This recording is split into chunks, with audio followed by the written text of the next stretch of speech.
helps to teach us what we're supposed to do and not just watch, me actually participate.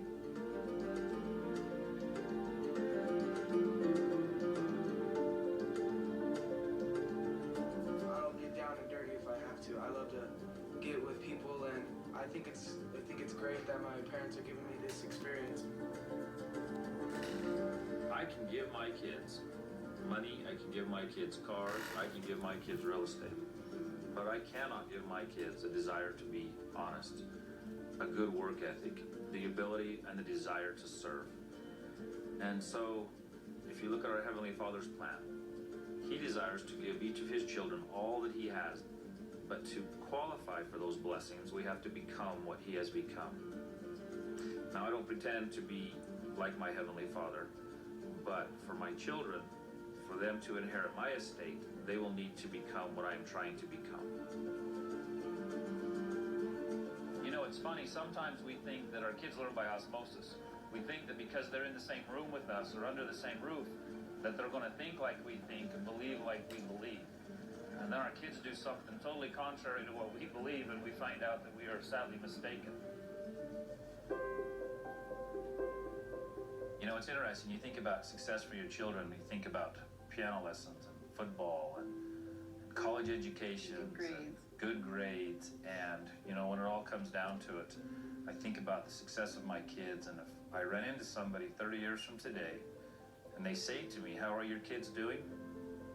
If my son has a temple recommend and is worthy Melchizedek priesthood holder, I will say my son is doing fantastic. If, on the other hand, my children are wealthy beyond measure and famous, but they're not worthy of a temple recommend, I will say my children are struggling.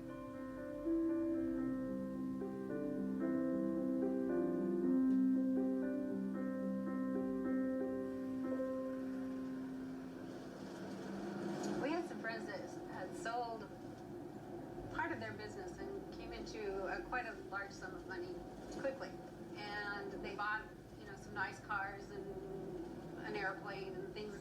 And they kind of got caught up in this image and the worldliness. And just a few short years, within 2 years, their world has crumbled. And they've been divorced, and it's a whole different picture.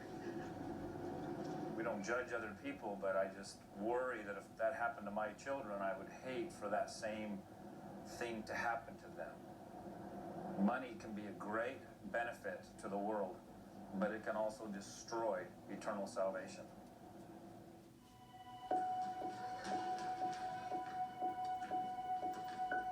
One point in our life, 2 of our children were making some mistakes, and they were a little bit contrary to what we believe as a family.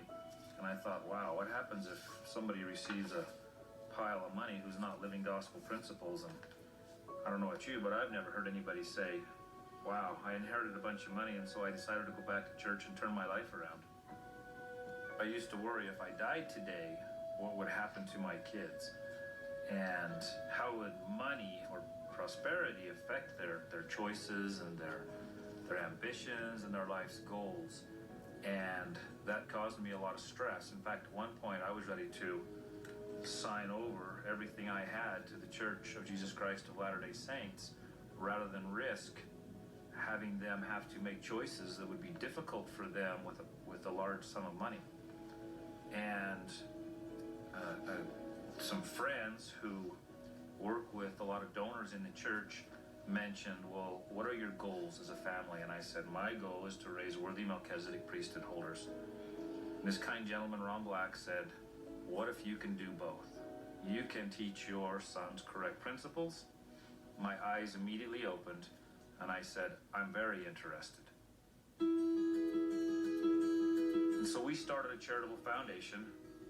My sons and my daughter are the board of directors. We will have a discussion about things we should donate to and ideas, and they actually choose the things that we donate to. The one aspect we've added recently is sometimes it's easy to give other people's money away. And I told my sons, Jade and Gabe, that to be real philanthropists, you must sacrifice your own money. And that night they decided they would donate a portion of their money in addition to the money that was coming from the foundation. And that way, it gives the opportunity for them to learn correct principles, to grow and develop, and if they are worthy of their priesthood, they can then handle the inheritance and continue to do good. If they exercise their agency contrary to my beliefs, then the option is that that entire inheritance can still go to the church.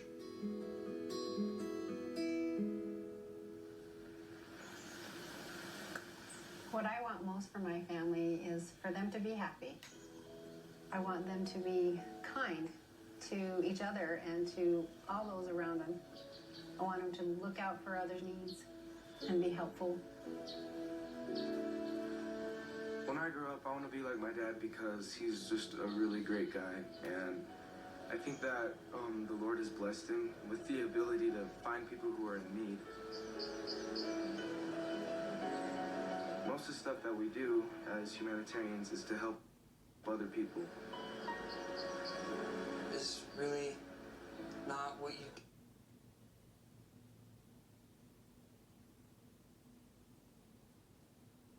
give, is what you do to help